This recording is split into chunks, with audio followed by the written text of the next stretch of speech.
Now, Wedgie, this is just a hypothetical. So it's during the playoffs. I got to stick with the format here. So I got to stay in the playoffs right now. Order. So I'm staying in the playoffs. I'm glad you guys are picking up on what we're doing here. And apparently we're talking about backup goalies now. So I'm trying to tie this all together. And let's just say it's game 5, okay? And you're trailing in the series, 3-1 or something like that. And conference final maybe? And well, I don't care what it is. Hypothetically? But you could. So now you got to remember, you're playing in a system that gives up a lot of damn quality scoring chances in front of you, okay? So maybe you don't get a volume of shots during games, but you get a lot of them 10-bell ones, right? So a couple go in against you early in the first period, and then there's a timeout called, or apparently a timeout called. I don't know. There's a timeout called. And so you come over, all the guys go over to the bench there, and the coach is losing his marbles. He's turning 3 different shades of red, and he's screaming up and down and things like that. It's all over with, and then you start heading back to the net, and then you hear, hey, oh, come back here. I'm just curious how you handle that. I mean, just a hypothetical. How would you handle that kind of a situation?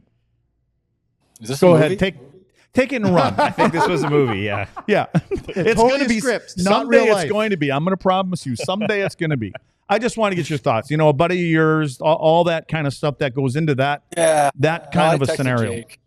I texted Jake, and it's just there's so much, but for the backup, even for Casey, just says if I'm in Casey's shoes there, and all of a sudden hey, you're going in, and you're like, okay, well this is on me all of a sudden. I haven't played in 2 months, but I think for all of us, we have so much pride. It's you don't go back to the bench and snap your stick over the bench or whatever it is at the coach. It's just you go to the back, you're frustrated as ever, and you swallow your pride and you sit there and you do whatever they think's best for the team. And that's kind of what's built into you as a hockey player, right? You kind of have to, a little less for a lot more as a group. Some guys deserve power play time that never get it. Some guys deserve to be in the league and never did because whatever is the story, right? So I feel in that moment when he gets called back, it's more like his pride is I can still do this. They scored 2 goals, sure, but I can win us this game. And when that gets taken out from under you, you're just okay, well, I'm not going to go skate in the net and stand there and throw a hissy fit until they tell Casey to get off the ice or whatever the situation is. But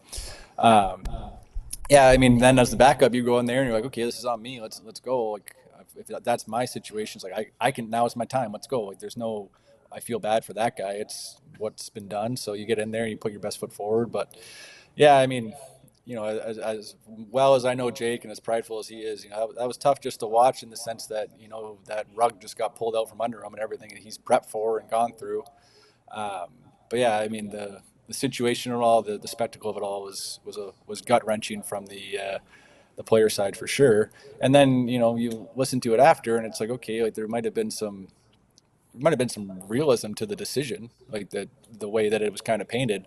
Just I think the whole thing of how it went down was more of what kind of threw everybody up in arms. You pull them and you say, hey, okay.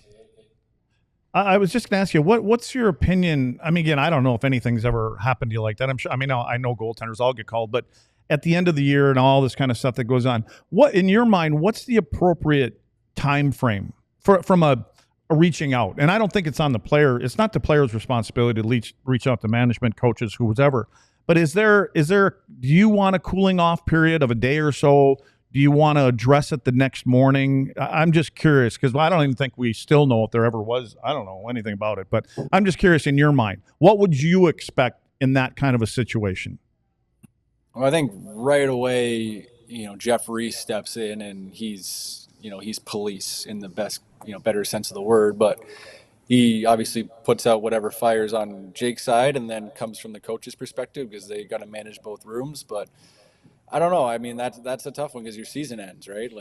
In 2 days from now, it's going to be team meetings anyway, and you're going to sit face to face and talk about it. So, yeah, I think the way I would have looked at it in the situation is, you ride your goalie, which everyone kind of says, and he's the guy to be ridden.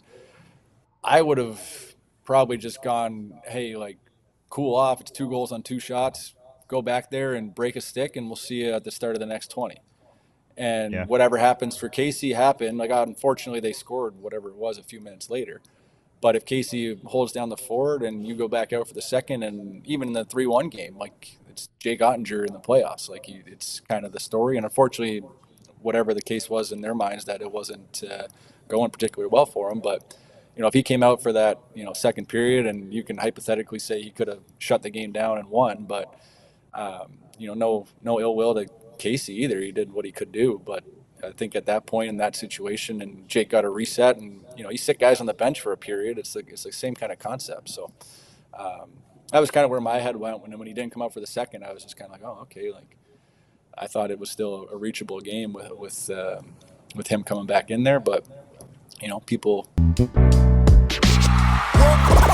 all silly like the mayor.